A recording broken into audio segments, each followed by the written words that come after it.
tous, soyez les bienvenus sur le site de l'église évangélique de Chanteloup. Nous sommes ravis vraiment de vous retrouver, de passer ensemble ces moments sous le regard de notre Dieu, dans sa présence. Il est là par son esprit. Soyez vraiment les bienvenus. Tous ceux qui suivent nos réunions de loin comme de près sur les îles, etc., que Dieu vous bénisse. On est vraiment content de voir les retours qu'on a des uns des autres pour ces temps de réunion que nous vivons ensemble. Que le nom du Seigneur soit béni. J'espère que vous allez bien. Prenez bien soin de vous, surtout avec la période de fête qui approche. On voit effectivement que le nombre est limité en famille, donc respectez bien les règles qui nous sont données. Donc soyez prudents, ne vous exposez pas, respectez bien les consignes qui sont données de façon à ce que effectivement, les uns les autres, aussi bien vous que vos proches, soyez protégés. Voilà, que le nom du Seigneur soit béni. Quelques nouvelles, vous donner des nouvelles de notre sœur Francine, dont notre sœur, bien entendu, elle vous embrasse tous, elle pense à vous. Donc notre sœur va bien par la grâce de Dieu et vous salue tous dans le nom du Seigneur. Quelques aussi nouvelles de notre frère Alain. Notre frère Alain, par la grâce de Dieu, va mieux. Il est sorti du coma, vous savez qu'il a été hospitalisé. Donc notre frère est sorti du coma, il réagit. Donc merci à notre Dieu, merci pour tous ceux et toutes celles qui ont crié vers le Seigneur pour lui. Dieu a entendu les prières. Merci aussi pour tout le corps médical qui s'occupe de notre frère. Que Dieu les bénisse. On sait qu'ils font un travail remarquable. Que vraiment le Seigneur les bénisse et les encourage. Quelques nouvelles aussi. Vous savez qu'il y a 2 dimanches, nous avions eu donc une réunion via l'outil Zoom. Et il y a eu beaucoup de demandes à ce niveau-là. Et donc je vous donne rendez-vous mercredi prochain, Dieu voulant, à 20h30. Notez bien. Mercredi prochain, à 20h30, nous aurons notre réunion de prière via l'outil Zoom. Ça ne sera pas en différé, mais ça sera via l'outil Zoom. Donc, bien entendu, on vous enverra un lien pour que vous puissiez vous connecter. Et donc, on a eu des retours de quelques frères et sœurs qui n'avaient pas pu installer le logiciel. Si tel est le cas, n'hésitez pas à nous contacter, à prendre contact avec nous pour justement donc avoir quelques conseils à ce sujet-là. Mais par contre, faites-le un peu plus tôt. N'attendez pas le dernier jour ou le dernier moment. Faites-le 1 jour ou 2 jours à l'avance. Si vous avez des difficultés pour installer l'outil Zoom, bien sûr, nous vous expliquerons comment faire et nous vous enverrons le lien le jour même pour que vous puissiez vous connecter. Donc, notez bien cette date. Mercredi prochain, Dieu voulant, 20h30. Eh bien, nous nous retrouverons ensemble pour un partage autour de la parole de Dieu et ça sera en direct, en live. Que le nom du Seigneur soit béni pour toutes ces choses. Je voudrais aussi remercier tous ceux, toutes celles qui soutiennent l'œuvre de Dieu par les dîmes, les offrandes, les dons. C'est tellement important pour que l'œuvre de Dieu puisse continuer là aussi. Donc, merci à tous ceux, toutes celles qui font des dons, justement, qui donnent leur dîme à ce niveau-là. Et j'aimerais partager ce passage dans la Bible avec vous, notamment en ce qui concerne donc, les offrandes que nous faisons pour l'œuvre de Dieu. C'est vraiment pour que l'œuvre de Dieu puisse aller de l'avant. L'apôtre Paul dira ces paroles dans la 2e épître de Corinthiens, chapitre 9, verset 7. Simplement ce verset, 2 Corinthiens, chapitre 9, verset 7. Il est dit que chacun donne comme il a résolu en son cœur, sans tristesse ni contrainte, car Dieu aime celui qui donne avec joie. Alléluia. Dieu aime celui qui donne avec joie, sans contrainte, sans toute liberté, sans tristesse, mais avec joie. Alors merci à tous ceux, toutes celles, effectivement, qui soutiennent l'œuvre de Dieu, par les dons, par les offrandes. Que Dieu vous bénisse, que Dieu nous aide à être fidèles à ce niveau-là. Alléluia. Avant d'entonner quelques chants, nous allons remettre ces moments, toute cette journée, entre les mains de notre Dieu. Seigneur, nous bénissons ton nom, et c'est vrai, nous sommes heureux de t'appartenir, heureux de te connaître, heureux de savoir que tu es le sauveur de notre âme. Merci Seigneur pour cette journée que tu nous donnes. Merci pour la grâce que tu nous fais, de ce que ce matin nous pouvons t'apporter avec joie, notre louange, notre adoration, notre reconnaissance. Nous prions Seigneur afin que dans cette journée, eh bien chacun, chacune soit visité par toi, par ton esprit. À toi la gloire Seigneur, au nom de Jésus. Alléluia. Alléluia.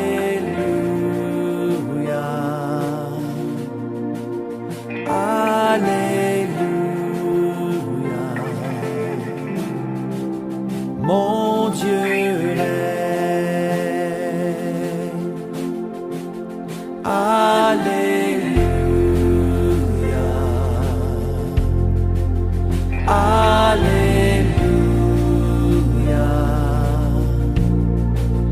Alléluia, mon Dieu règne. Alléluia,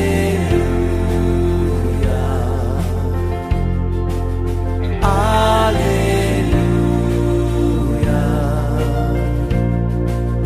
Alléluia, mon Dieu règne. Alléluia, Alléluia,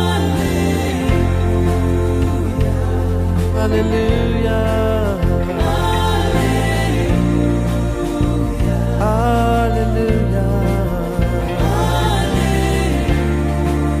Alléluia, mon Dieu règne. Alléluia, Alléluia, Alléluia, mon Dieu règne, mon Dieu règne. Alléluia,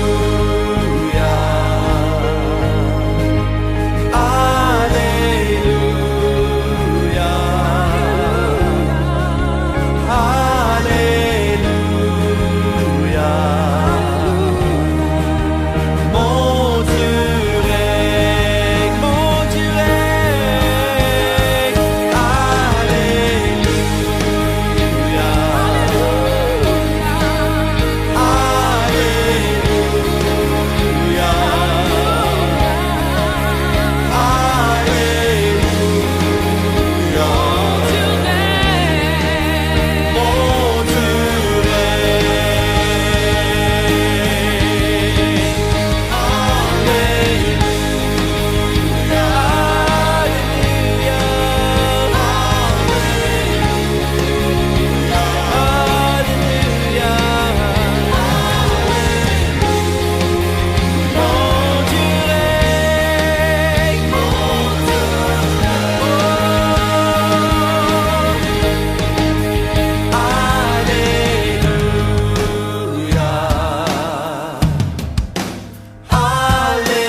que n'ai-je mille langues pour annoncer tes louanges et ta splendeur. Alors je chante, oui je chante, et j'inventerai des mots, des mélodies, des symphonies, un arc-en-ciel de couleurs pour entraîner, pour inviter la terre entière et tous les hommes à te louer. Chantez à l'Éternel un cantique nouveau. Chantez, chantez, chantez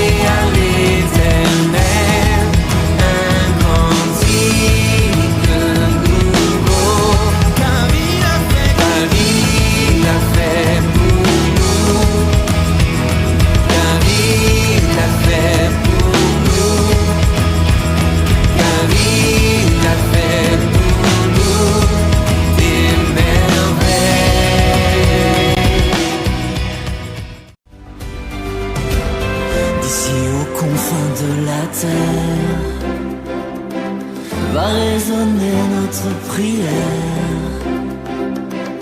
Nous chanterons car tout est accompli et nous vivons de l'esprit. Qu'éclatent toutes les nations, le réveil d'une génération. Nous danserons car tout est accompli et nous crions Jésus-Christ. Louez-le, qui que vous soyez, louez-le, où que vous soyez, louez-le, en toutes circonstances, louez-le, voici que Dieu avance. Et de l'Europe et de l'Afrique, de l'Asie jusqu'en Amérique, n'ayons plus peur, car tout est accompli et nous vivons de l'esprit. Jeunes et vieux dans la louange, que chantent l'église et les anges. Alléluia, car tout est accompli et nous crions Jésus-Christ. Louez-le, qui que vous soyez, louez-le, où que vous soyez, louez-le,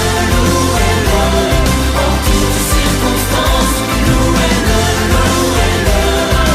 voici que Dieu avance. Du nord au sud, de l'est à l'ouest, au chant de notre Père céleste, dansons ensemble, car tout est accompli et nous vivons de l'esprit. Qu'elle s'appelle, qu'elle jubile, au cœur des mers, toutes les îles. Courons ensemble, car tout est accompli et nous crions Jésus-Christ. Louez-le, qui que vous soyez, louez-le, que vous soyez, louez-le, en toutes circonstances, louez-le, voici que Dieu avance. Chrétiens d'Orient et d'Occident, unis autour du Dieu vivant, en Jésus-Christ, car tout est accompli et nous vivons de l'esprit. Et qu'aux quatre coins de la France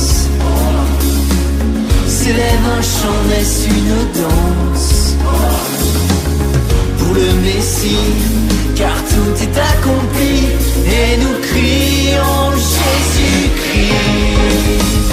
Louez-le, qui que vous soyez, louez-le, où que vous soyez, louez-le, en toutes circonstances, louez-le, voici que Dieu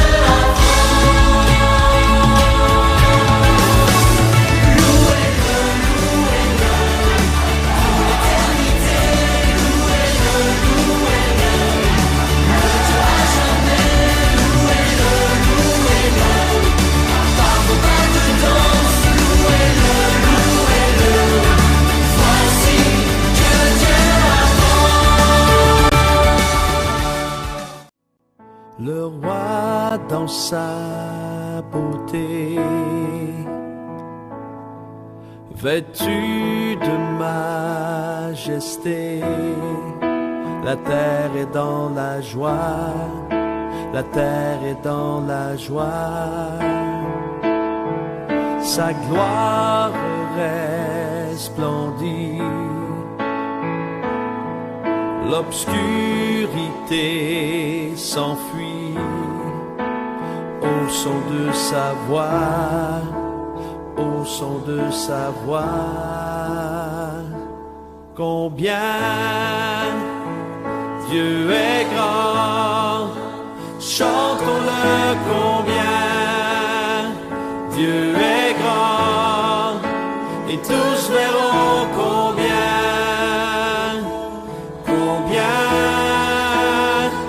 Dieu est grand.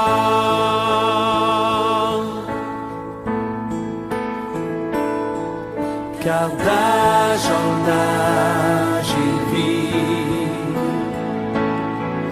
le temps lui est soumis. Commencement et fin, commencement et fin.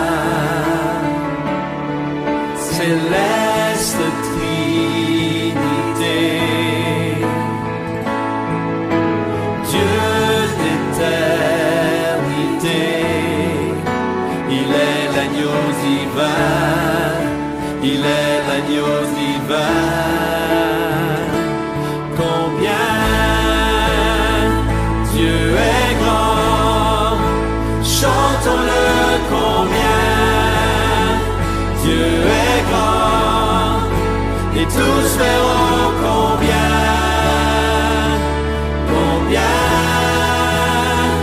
Dieu est grand.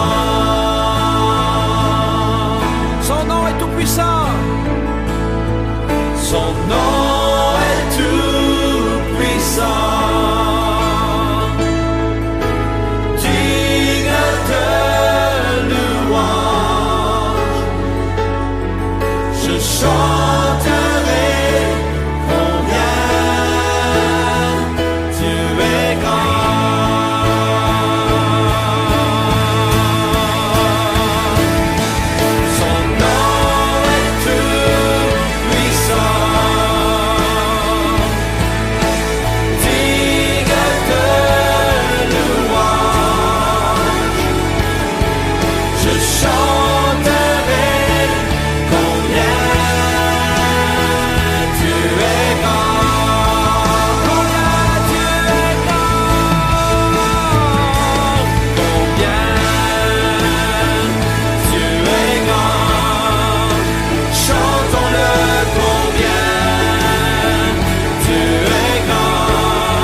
Et tous verront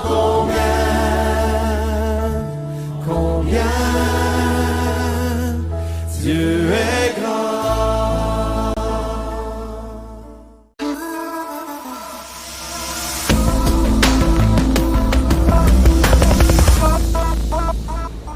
Voilà, sans plus tarder, nous allons ensemble partager le temps de la Sainte Seine, ce saint repas qui a été institué par Jésus lui-même, et au travers de ces symboles, le pain qui est le symbole, vous le savez bien, du corps de Jésus qui a été meurtri pour nous, et le vin qui est le symbole de son sang qui a coulé sur la croix, sur le bois du calvaire, afin que nos péchés soient lavés.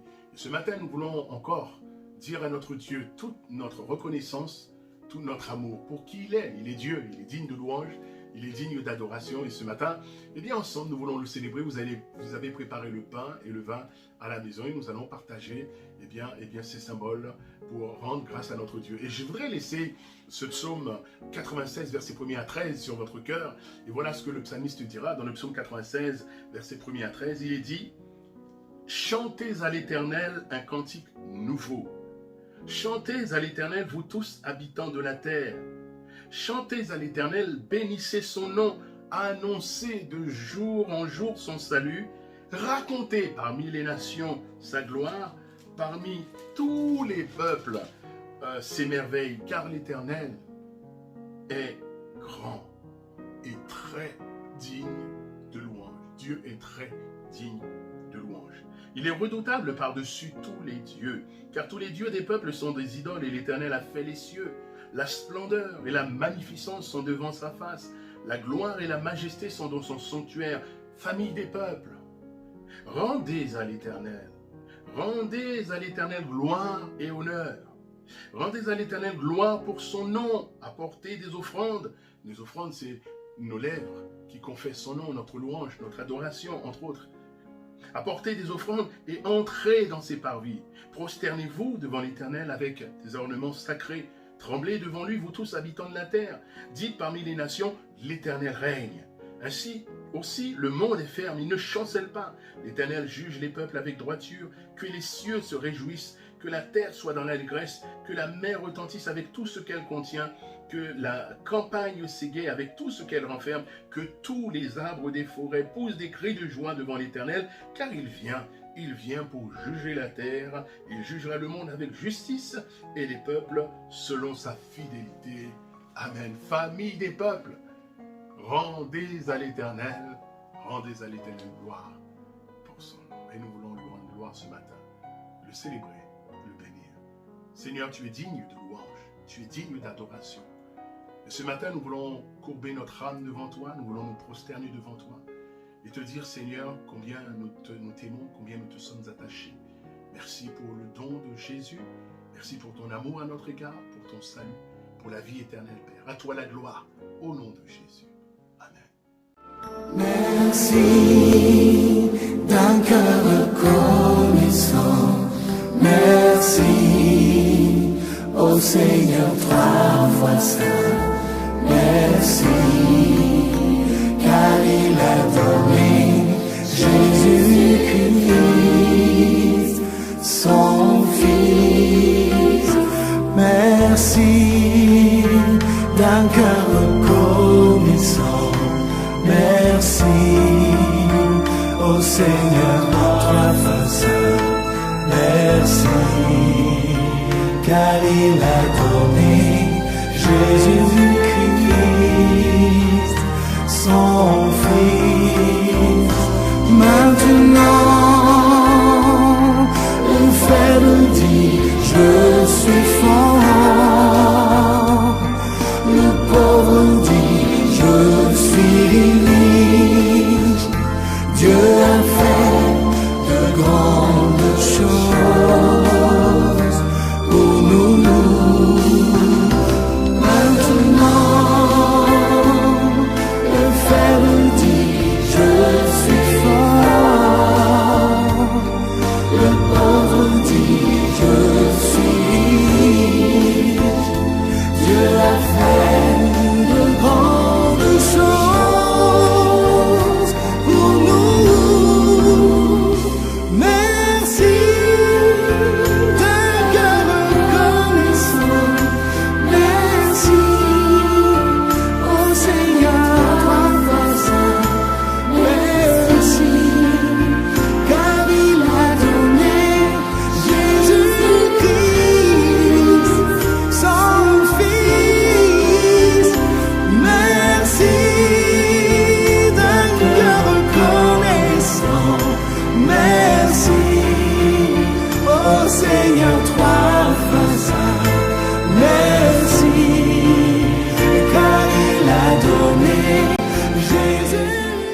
voilà, sans plus tarder, mes amis, nous allons ouvrir la parole de Dieu. Et ce matin, c'est notre frère, le pasteur Philippe Leperru, qui va ouvrir pour nous le Saint-Livre et qui va nous apporter le conseil de Dieu. Et ce matin, notre frère va nous parler de la spiritualité, et au travers, bien entendu, donc, de la vie du roi Ézéchias, la spiritualité. Que Dieu soit béni, que nos cœurs soient grands ouverts. Et bonne écoute ce matin. Alléluia, que Dieu soit loué. Seigneur, merci pour ta parole.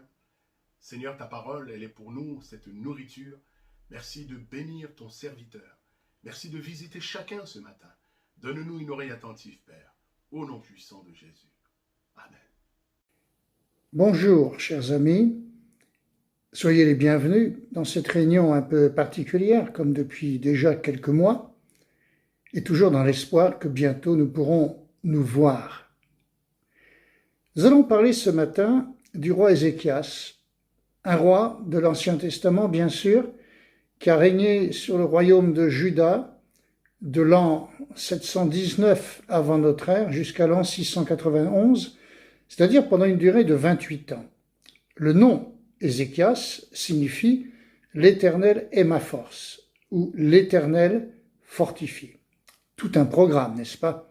Comme très peu de souverains du peuple d'Israël, il a laissé le souvenir d'un roi bon et surtout fidèle à Dieu pendant quasiment toute sa vie, c'est-à-dire tout son règne. Pour nous, aujourd'hui, même quelques 2700 ans plus tard, son règne et sa vie demeurent riches d'enseignements. C'est pourquoi je vous propose de lire quelques textes. Nous les lirons au fur et à mesure de cette méditation et je pense donc que nous passerons 2 dimanches sur la vie et les enseignements que nous pouvons tirer de la vie du roi Ézéchias. Le premier texte donc se trouve dans 2 Rois chapitre 18 verset 1er. Je lis ceci. La troisième année d'Osée, fils d'Éla,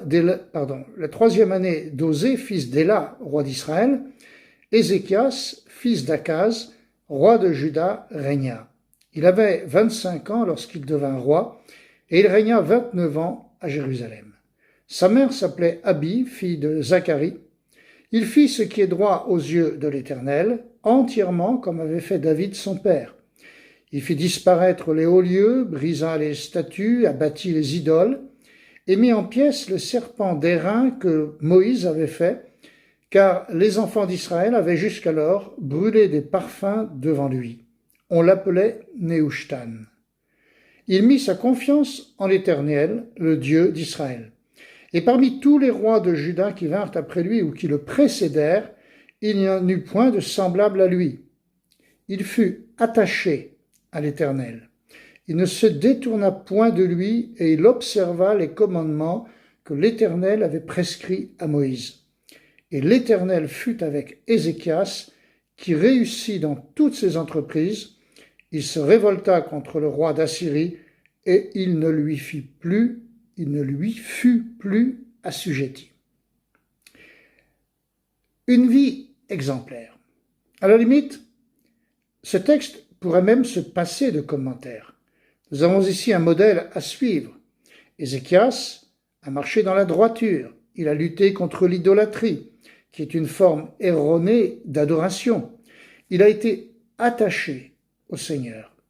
Conclusion, l'Éternel fut avec lui. J'aimerais vous parler ce matin, dans un premier temps, de la spiritualité.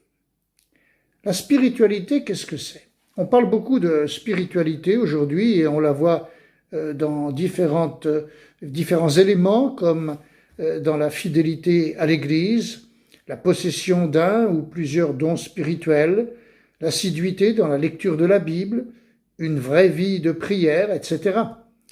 La Bible enseigne de nombreuses vérités dans l'Ancien et dans le Nouveau Testament à ce sujet. Il est dit d'Ézéchias qu'il fit ce que l'Éternel considère comme juste. Si l'on veut être spirituel, l'important, c'est de faire ce que Dieu considère comme étant bien, droit, juste, saint, mais pas ce que les hommes considèrent comme tel. Nous devons donc nous poser maintenant la question, qu'est-ce qu'un homme droit? C'est un homme qui met en pratique la parole de Dieu. C'est un homme qui calque sa vie sur l'enseignement de Dieu, l'enseignement de Jésus. Quand il est dit qu'Ézéchias fit ce qui est droit aux yeux de l'Éternel, cela nous parle de l'engagement d'Ézéchias envers la volonté de Dieu exprimée dans sa loi. De même, pour le chrétien, cela nous parle de l'étude de l'enseignement de Jésus et sa mise en pratique. La Bible ajoute « Ézéchias mit sa confiance en l'Éternel ». Verset 5. Le roi Ézéchias avait compris, à l'image d'Abraham, qu'un autre fondement de la spiritualité est la confiance en Dieu. Il partait du principe que l'essence même de la vie du croyant consiste à avoir et à entretenir avec Dieu une relation personnelle qui est avant tout une relation de confiance. Notre vie est entre les mains de Dieu, elle dépend entièrement de lui et dès l'instant où nous marchons dans l'obéissance, qui est la conséquence directe et logique de la confiance, nous devons nous attendre à lui en toutes circonstances. On n'insistera jamais assez sur l'importance de l'obéissance qui constitue l'une des preuves les plus évidentes de la spiritualité d'une personne. L'obéissance à Dieu, bien sûr, c'est ce que signifie la toute première phrase. Il fit ce qui est droit aux yeux de l'Éternel. Enfin, il y a une autre expression qui résume et explique tout cela, c'est celle du verset 6. Il demeura attaché à l'Éternel, sans se détourner de lui. L'attachement exprime l'amour. Quand la Bible décrit le sentiment propre au mariage ou à la relation entre les deux époux, elle dit « C'est pourquoi un homme se séparera de son père et de sa mère et s'attachera à sa femme, et les deux ne feront plus qu'un. » En se développant ou en grandissant, l'amour produit un véritable attachement. En disant « l'homme s'attachera à sa femme », ce qui veut dire bien sûr également la femme s'attachera à son mari, cela veut dire que chacun va tout faire pour entretenir ce lien.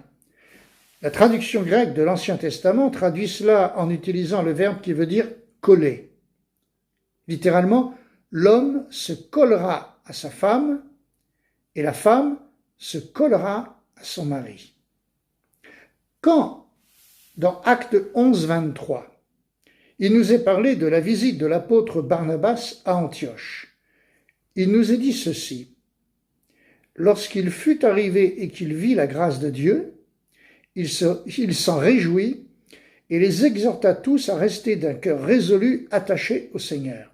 Le mot employé ici, qui exprime la même idée que dans notre texte précédent, c'est un mot qui est traduit ici par « attaché » et qui veut dire littéralement « rester auprès d'eux ». Il les encouragea, les exhorta à rester près du Seigneur. C'est la même idée que pour le roi Ézéchias. Il resta auprès du Seigneur sans s'en détourner, c'est-à-dire sans s'éloigner de lui, sans se détacher de lui. Il résista à toutes les tentations, il continua fidèlement de se rendre au temple pour adorer Dieu, il continua à entretenir sa foi en méditant la parole de Dieu, parce que c'est comme cela que la foi grandit. Alors, dans la vie de ce roi, où tout semblait aller pour le mieux dans le meilleur des mondes, comme dirait quelqu'un, il y a eu un incident révélateur pendant son règne, et nous l'avons lu tout à l'heure dans les 7 premiers versets de ce texte. À un certain moment de son règne, ce roi attaché à Dieu a jugé indispensable de mettre fin à une pratique qui avait cours à son époque. Voyez-vous, quand on demeure attaché à lui, quand on reste auprès de lui, en se nourrissant de sa parole afin de mieux le connaître, on ne peut pas tolérer certaines choses. La pratique à laquelle il est fait allusion ici datait peut-être d'un certain temps. Cela ne nous est pas indiqué de manière précise, Mais quoi qu'il en soit, nous découvrons ici que les Israélites avaient conservé le serpent d'airain que Moïse avait fait ériger sur une perche dans le désert. Cette histoire nous est racontée dans le livre des Nombres au chapitre 21. À l'époque, le peuple d'Israël avait protesté car il était découragé. Ils avaient parlé contre Moïse et contre Dieu parce qu'ils mangeaient toujours la même nourriture. C'était un prétexte. La vraie raison était sans doute la fatigue qu'ils ressentaient à force de marcher dans le désert et de changer de lieu en permanence, du moins relativement souvent. Dans leur découragement, ils sont allés jusqu'à appeler la nourriture que Dieu leur donnait, c'est-à-dire la manne, une nourriture de misère. Il y a même une autre traduction qui traduit ça par « ce pain misérable ». Littéralement, ça veut dire le pain léger, donc il n'a pas trop de consistance. Alors que c'était la nourriture que Dieu lui-même leur donnait. Ce que Dieu fait ou donne n'est jamais léger, encore moins misérable. Ce sont ceux qui vont jusqu'à le critiquer qui se montrent très légers. C'est alors que des serpents venimeux ont fait leur apparition et ont tué beaucoup de gens d'Israël, comme dit le texte. Pour permettre aux autres d'être libérés des serpents, Dieu avait dit à Moïse donc de se faire un serpent d'airain, un serpent de métal, et de le fixer en haut d'une perche. Dieu avait dit, celui qui aura été mordu et qui fixera son regard sur ce serpent, aura la vie sauve. Remarquons ici que ce n'est pas le serpent d'airain qui sauvait les gens. Le serpent d'airain était un objet inanimé. Ce qui sauvait les gens, c'était premièrement l'écoute de ce que Dieu avait dit et deuxièmement l'obéissance à ce qu'il avait dit. Dieu avait décrété que toute personne qui regarderait le serpent d'airain serait sauvée. Il aurait pu choisir tout autre objet, ou même une personne. Il aurait pu dire quiconque tournera ses yeux vers le tabernacle sera libéré de l'emprise du serpent, ou quiconque regardera Moïse sera libéré. Mais il a dit, quiconque aura été mordu et fixera son regard sur ce serpent aura la vie sauve. Pourquoi? Parce que Dieu verrait alors que la personne faisait ce qu'il avait dit, ce qui sous-entendait qu'elle y croyait, et regardait vers le serpent d'airain, et lui tiendrait sa promesse. Et le texte se conclut d'ailleurs par cette phrase, Moïse façonna un serpent d'airain et le fixa en haut d'une perche. Dès lors, si quelqu'un était mordu par un serpent et qu'il levait les yeux vers le serpent de bronze, il avait la vie sauve. Jésus a fait d'ailleurs allusion à cet épisode de l'histoire d'Israël lors de son entretien avec Nicodème, rappelez-vous, lorsqu'il a dit dans Jean chapitre 3, « Dans le désert, Moïse a élevé le serpent de bronze. De la même manière, le Fils de l'homme doit lui aussi être élevé pour que tous ceux qui placent leur confiance en lui aient la vie éternelle. Oui, Dieu a tellement aimé le monde qu'il a donné son Fils, son unique, afin que tous ceux qui placent leur confiance en lui échappent à la perdition et qu'ils aient la vie éternelle. » Vous connaissez ce texte de Jean 3, versets 14 à 16. Dans certaines églises, il y a une croix. Dans d'autres, non. Certaines personnes portent une croix autour du cou, d'autres non. Cela n'a pas d'importance. Ce qui est important, c'est de respecter la volonté de Dieu. Par exemple, de célébrer la mort de Jésus en prenant le pain et le vin, chaque fois que nous le décidons. Certains célèbrent la Sainte Seine tous les dimanches, comme en principe dans les assemblées de Dieu en France, mais d'autres la célèbrent une fois par mois. Cela n'a pas d'importance. Ce qui importe, ce qui compte, c'est de le faire d'une manière consciente et responsable, et de comprendre ce que l'on fait et pourquoi on le fait. Dieu a conclu avec nous une alliance dans le sang de Jésus. Son corps a été brisé pour nous et son sang versé pour le rachat de nos péchés. Quel était donc le problème au temps du roi Ézéchias?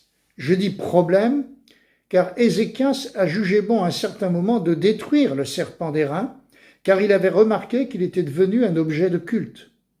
Ézéchias avait commencé, si je peux m'exprimer ainsi, à faire le ménage dans le royaume. Il avait fait disparaître les hauts lieux, ces endroits situés sur des collines ou des montagnes où les païens adoraient leurs dieux étrangers, car ils se croyaient plus près d'eux sur un lieu élevé. Israël avait dans un premier temps gardé ces lieux pour y célébrer à la place l'Éternel, mais plus tard, tombant dans l'idolâtrie, en se laissant contaminer par les peuples environnants, les Israélites y accomplissaient des rites qui n'avaient plus rien à voir avec le culte du Dieu unique. Ézéchiel avait également fait disparaître des statues et des idoles. Restait le cas de Nehushtan, le serpent d'airain. Entre nous, ce cas était bien plus délicat, car à l'origine, ce serpent d'airain rappelait l'intervention miraculeuse de Dieu en faveur d'Israël. Ce qu'a décidé Ézéchias était une décision courageuse. Et il faut bien comprendre que s'il l'a fait, c'était parce que les Israélites faisaient brûler des parfums pour lui et l'appelaient Nehushtan. Nehushtan est un mot hébreu qui dérive directement du mot hébreu qui veut dire serpent d'airain. Plusieurs choses sont à noter ici. Premièrement, l'intervention de Dieu avec le serpent d'airain a été une intervention ponctuelle, jamais renouvelée.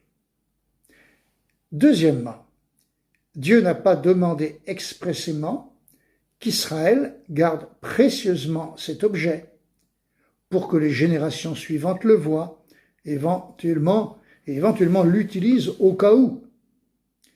Troisièmement, les Israélites ont conservé l'objet malgré tout. Quatrièmement, à un certain moment ou de temps en temps, il devenait l'objet d'une vénération que Dieu n'avait pas voulu, parce qu'elle était dangereuse. À ce sujet, précisons que ce genre de vénération était courante parmi les peuples voisins, d'où probablement la dérive au sein du peuple d'Israël. Nous oublions trop souvent que tout au long de son histoire, le peuple d'Israël a démontré une certaine tendance à dériver, en imitation des peuples voisins surtout. Mais ne leur jetons pas la pierre. L'être humain a besoin de choses tangibles, de repères. Rappelez-vous l'histoire du veau d'or.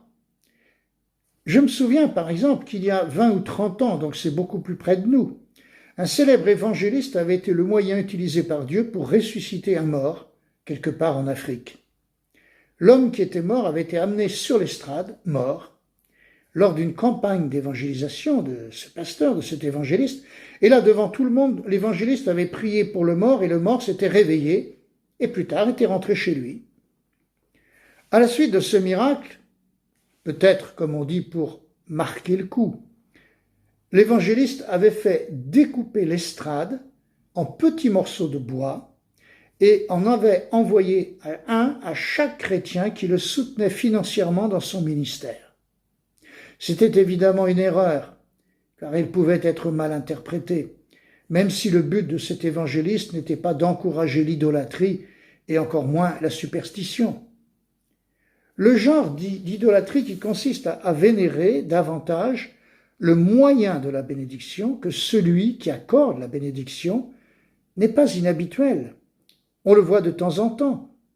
Aujourd'hui, on pourrait l'identifier avec l'attachement excessif de certains chrétiens à tel ou tel prédicateur, à tel ou tel livre écrit par ce prédicateur, à tel lieu.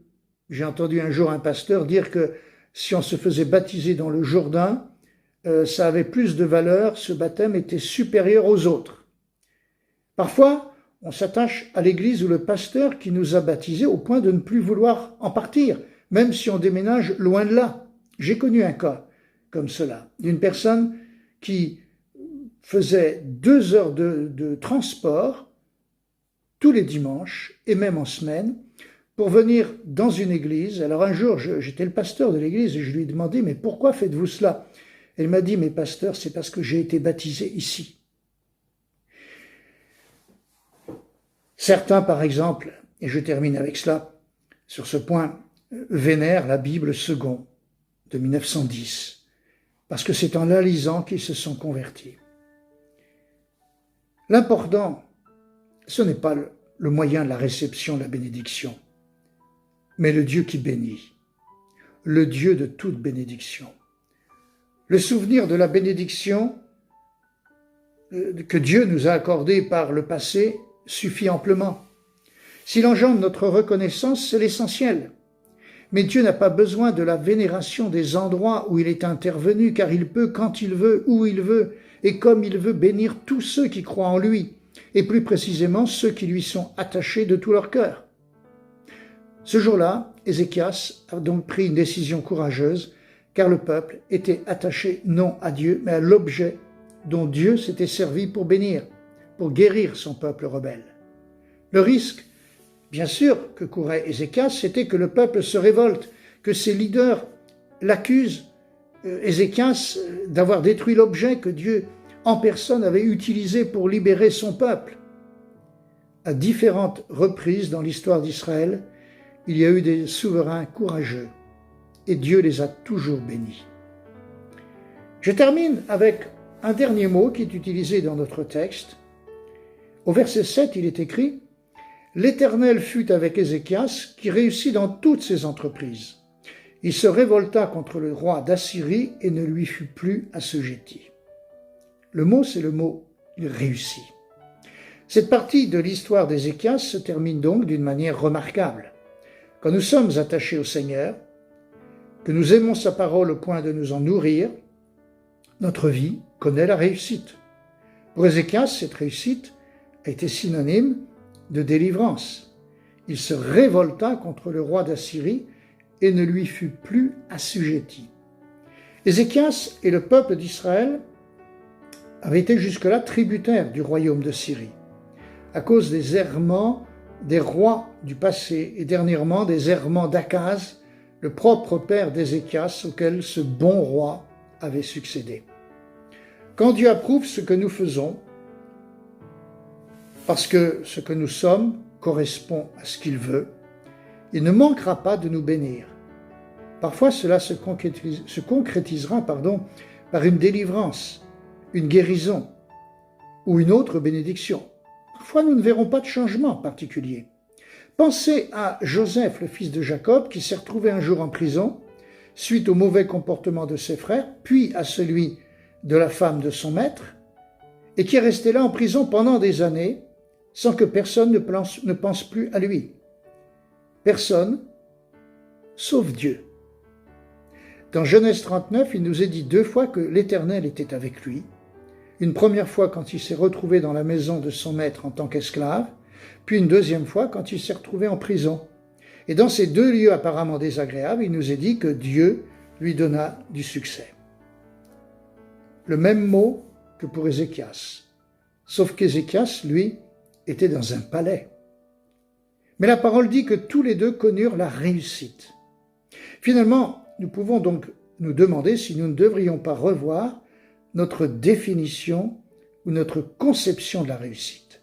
Je crois que Bible en main, la vraie réussite, c'est quand Dieu est avec nous. En conclusion, je vais dire ceci. Si nous voulons une vie idéale, bénie par Dieu, une vie de réussite au sens biblique du terme, il n'y a qu'une seule solution. Rester attaché à Dieu. Rester près de lui, quoi qu'il nous arrive. Car si nous restons près de lui, en toutes circonstances, favorables ou non, nous pourrons faire nôtres ces paroles de l'apôtre Paul. Nous savons du reste que toute chose concourt au bien de ceux qui aiment Dieu, de ceux qui sont appelés selon son dessein. Car ceux qu'il a connus d'avance, il les a aussi prédestinés à être semblables à l'image de son Fils, afin que son Fils soit le premier-né de beaucoup de frères. Et ceux qu'il a prédestinés, il les a aussi appelés. Et ceux qu'il a appelés, il les a aussi justifiés. Et ceux qu'il a justifiés, il les a aussi glorifiés. Je terminerai en disant simplement ceci. Que Dieu vous bénisse tous. Restez près de lui.